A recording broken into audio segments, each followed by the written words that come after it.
اللہم صل علی سیدنا والدین کے ساتھ حسن سلوک۔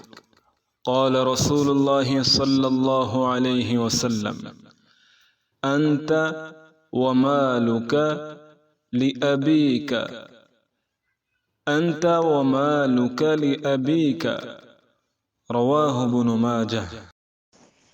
السلام علیکم ورحمۃ اللہ وبرکاتہ۔ جی پیاری بہنوں اور بھائیوں، آج کی جو حدیث ہے وہ والدین سے متعلق ہے۔ جیسا کہ آپ سب جانتے کہ الحمدللہ ہم سب مسلمان ہیں اور اسلام میں والدین کا درجہ بہت زیادہ اللہ تعالیٰ نے رکھا ہے۔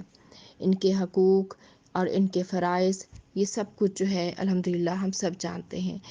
آج یہاں پہ جس ٹاپک پہ بات ہو رہی ہے وہ مال سے متعلق ہے۔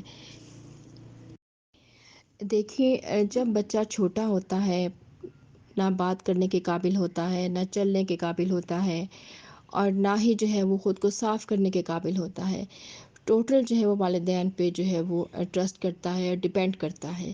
اور کس طرح سے ایک والدین اپنے خون پسینے کو لگا کے بچے کو براٹ اپ کرتے ہیں، اس کو بڑا کرتے ہیں، اس کو تعلیم دلواتے ہیں، پھر وہ اس قابل ہوتا ہے کہ وہ دنیا میں کمانے کے لائق بن جاتا ہے۔ اور پھر ایسے میں دیکھا گیا ہے کہ اولاد جو ہے، جب ان کے اپنے ہاتھ میں ان کی اپنی کمائی آ جاتی ہے تو وہ پورے کا پورا حق اس کو اپنا ہی سمجھتے ہیں۔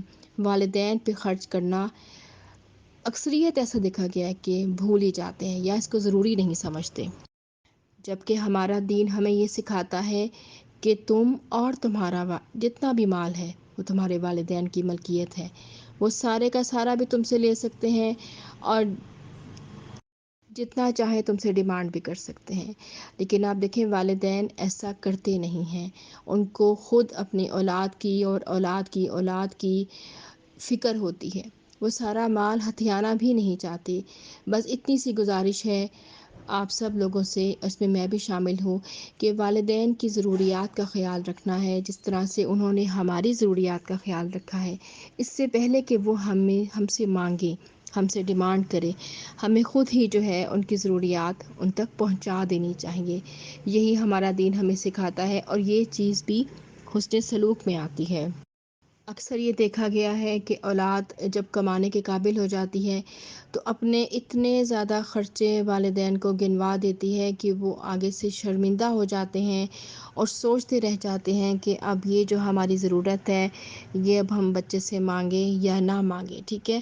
یا کچھ اس طرح سے ماحول ہو جاتا ہے کہ بیویوں کے کہنوں میں آ کے وہ جو ہے والدین کے حقوق سے، فرائض سے دستبردار ہو جاتے ہیں۔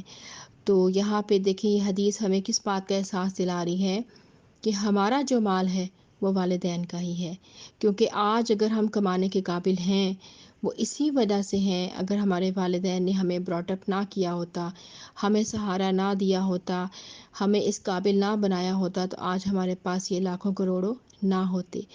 تو جس طرح سے اپنی ضروریات کا خیال رکھا جاتا ہے، اسی طرح سے والدین کی ضروریات کا خیال جو ہے وہ رکھنا چاہیے۔ اس سے اللہ تعالیٰ بھی خوش ہوتا ہے اور مال میں برکت بھی ہوتی ہے۔ تو انشاءاللہ اس حدیث کی روشنی میں ہم نے اپنا جائزہ لینا ہے، اور والدین حیات ہیں تو ان کی خوشی اور سلامتی کو سامنے رکھتے ہوئے ان پہ ضرور خرچ کرنا ہے۔ آپ سب کا بہت شکریہ۔ السلام علیکم۔ اللہم صل علی سیدنا و مولانا محمد، اللہم صل علی سیدنا و مولانا